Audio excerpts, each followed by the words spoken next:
Okay, good morning everyone. Tuloy ang pagkatuto sa araw na ito. Kaya pakinggan, panoorin at pakinggan at sana'y kapulutan ng mabuting aral at kaalaman ang ating pag-uusapan sa umagang ito.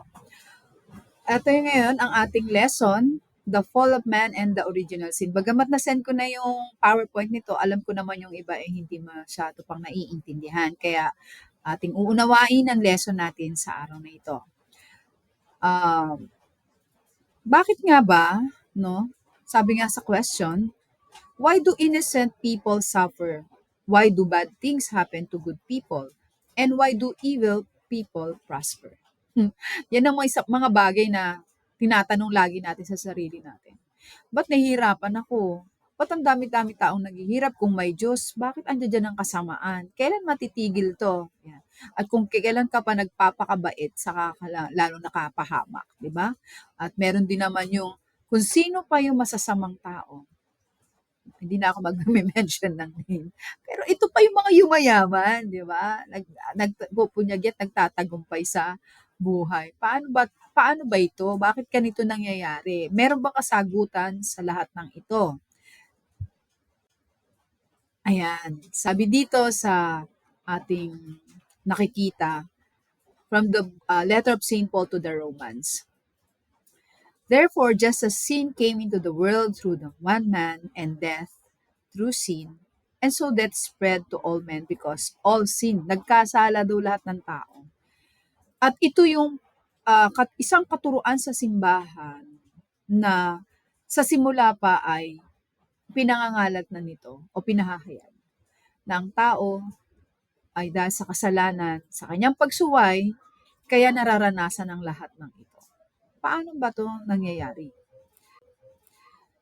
Tingnan muna natin ang ating mga concept notes sa araw na ito. The origin of evil in the world is depicted by Adam and Eve's sin of disobedience to God because He commanded not to eat the tree of knowledge of good and bad. Diba? Alam natin yon sa Genesis chapter 2. Nagutos ang Diyos pero hindi nila sinunod. Meron din naman tinatawag tayong temptation itself is not a sin. Ay, tukso, hindi pala to kasalanan. Tama ba? But it can lead to sin if we give in to it and choose to do as we are tempted. Bakit tayo natutukso? It's because of our concupiscence. Ano naman tong concupiscence? Concupiscence is the inner disorder of our basic drive. Kasi, kasi nga, tayo mga tao, di ba? Meron tayong tinatawag na kahinaan. At ano naman ang mga consequence nitong kahinaan na to kapag pinairal natin ito? Ayan, tingnan natin sa slide na to. Adam and Eve sin of disobedience to God's command not to eat the tree of knowledge of good and bad. Ang tao, sabi nila, likas daw na matigas ang ulo. Hindi. Kung alalahanin natin yung ating creation story, when God saw His creation, He said, Tov meod meod. Sabi sa Hebrew word na ibig sabihin, it is very, very good. Very good tayo eh. Pero kailan tayo naging very bad? Nung tayo sumuway. Nung gusto na nating maging parang Diyos tayo. Na feeling natin, alam na natin ang lahat.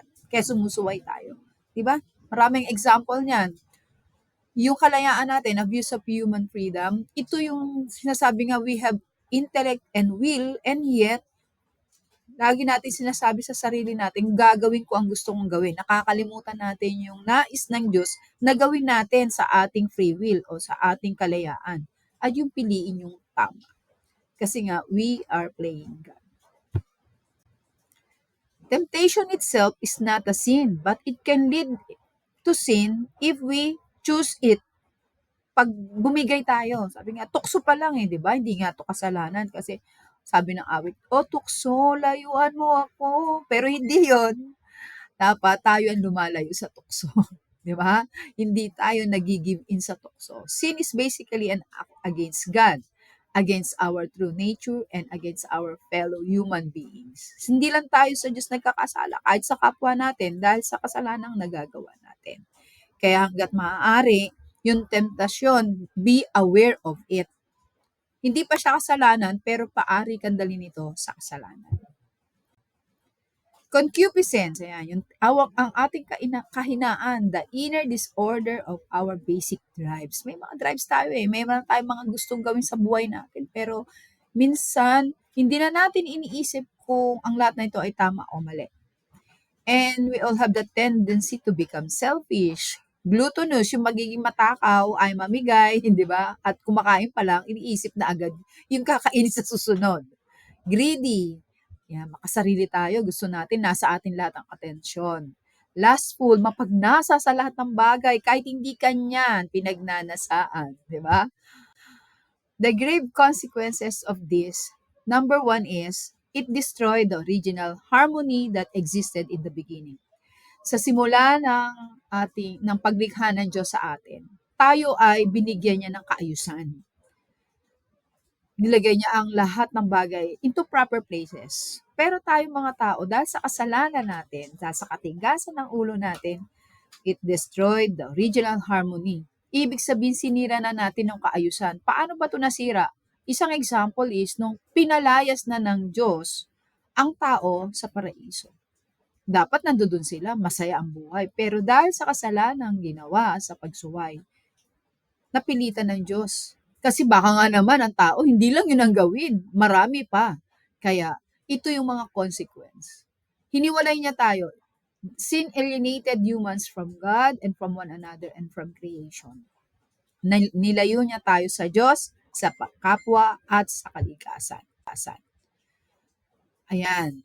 The man and his wife hid themselves from the Lord God among the trees. Ito yung unang nangyari sa Genesis chapter 3. Nung nalaman nila, kumagat sa bunga ng puno ng pagkakasala.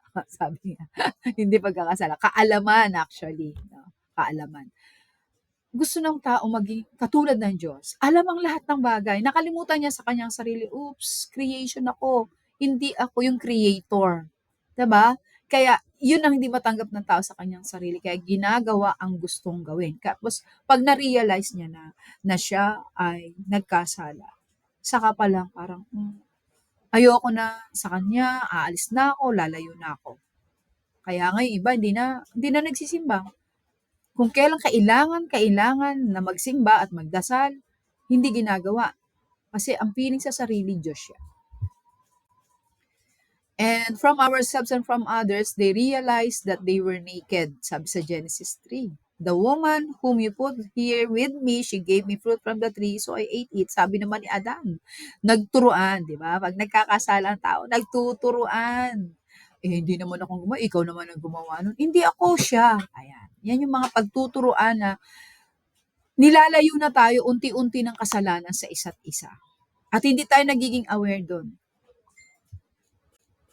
Ganon din naman, na-curse na tayo nung dahil dun sa creation na nasira, na-destroyed dahil naging yung bunga ng punong kahoy na sa simula ay mabuti, naging masama.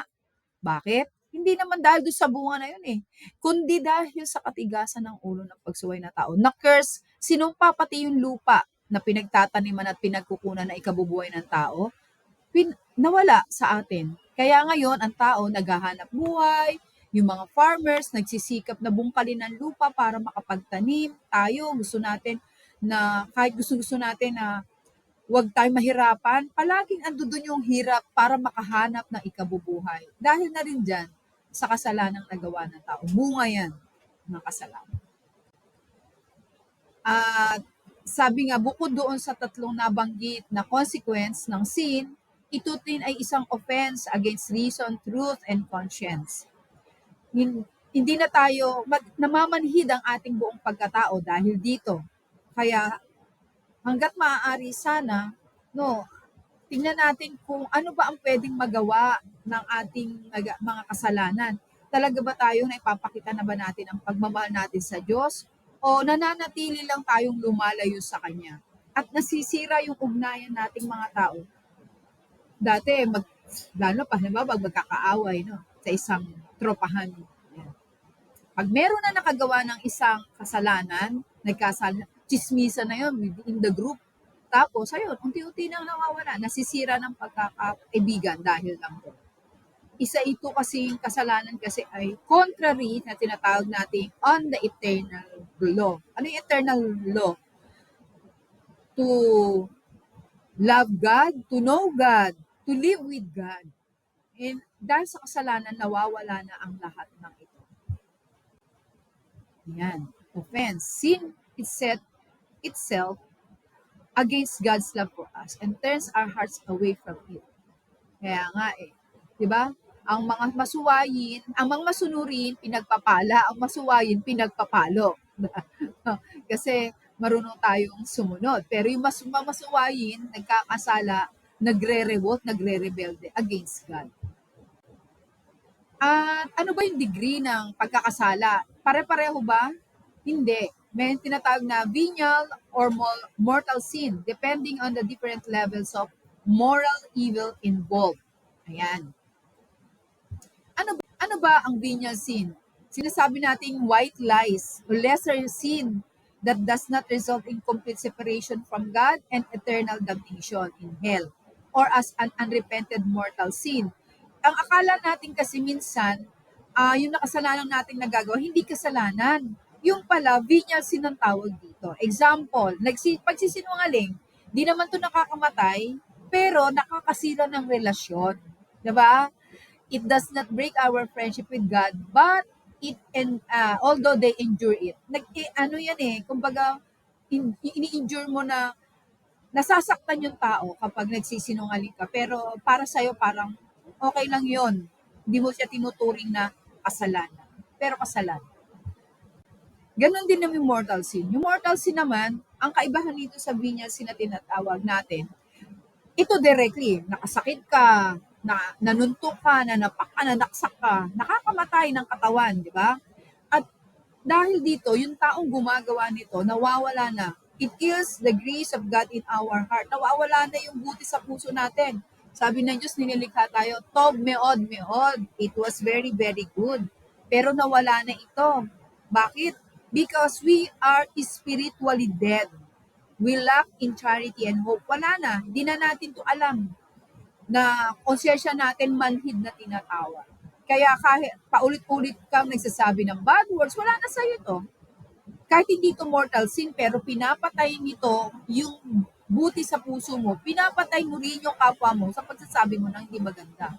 Yung kalooban niya, nawawala. Kumbaga nakakasira ng kanyang kalooban.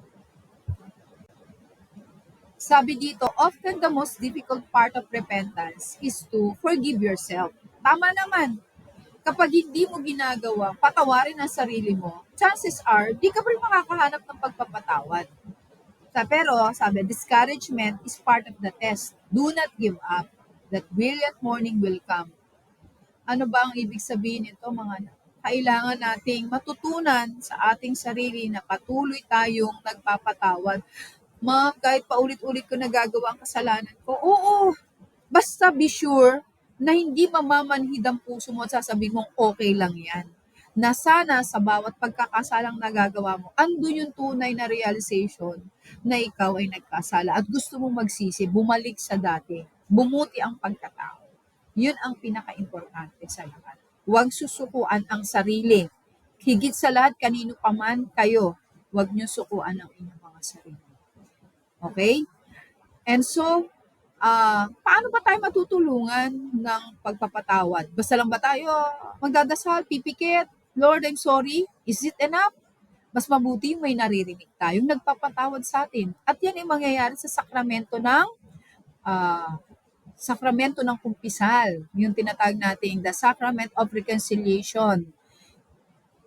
Inilalapit tayo nito sa Diyos kasi naririnig natin sa pare na kapag nagkukumpisal tayo, nasasabi natin, ando doon yung remorse natin, yung talagang pagsuko natin at pag-amin na nagkakasala tayo. Pero maririnig din natin sa pare yung pagpapatawad na ibinibigay niya ng Diyos sa atin. Bagamat ang pare ang nagsasalita, pero sinasabi rin niya, sa bisa ng kapangyarihan ng pagpapatawad na iginawad sa akin ng simbahan at ng Diyos. Ikaw ay pinapatawad ko sa ngalan ng Ama at ng Anak at ng Espiritu Santo. Amen. Naririnig mo, pinapatawad ka. Kaya yun isang maganda sa ating pananampalataya. Binibigyan tayo ng lakas ng loob makapagkumpisal and at the same time matanggap yung biyaya ng pagpapatawad ng Diyos. Pero hindi doon natatapos, mga anak. Kung ikaw ay nagkasala sa kapwa mo, hindi ka lang sa Diyos nagkakasala, kundi doon sa taong pinagkasalanan mo. Kaya hangga't maaari, ikaw ay hihingi rin ng tawad doon sa taong yun. Ma'am, ayaw naman niya tanggapin. At least, humingi ka ng tawad kahit hindi ka niya pinapatawad. Bahala naman ang Diyos sa kanya. Hindi ba? O, ayan. So, this is all about sin and its consequences. At sana, masabi natin sa ating mga sarili na, ayoko na magkasala. Araw-araw natin gawin to. At patuloy na magdasal, dun lang tayo kumapit sa Diyos. Wala nang iba. And so, this discussion about sin ends here. Sana mga anak, may natutunan tayo. Have a good day kahit na maulan. God bless you all.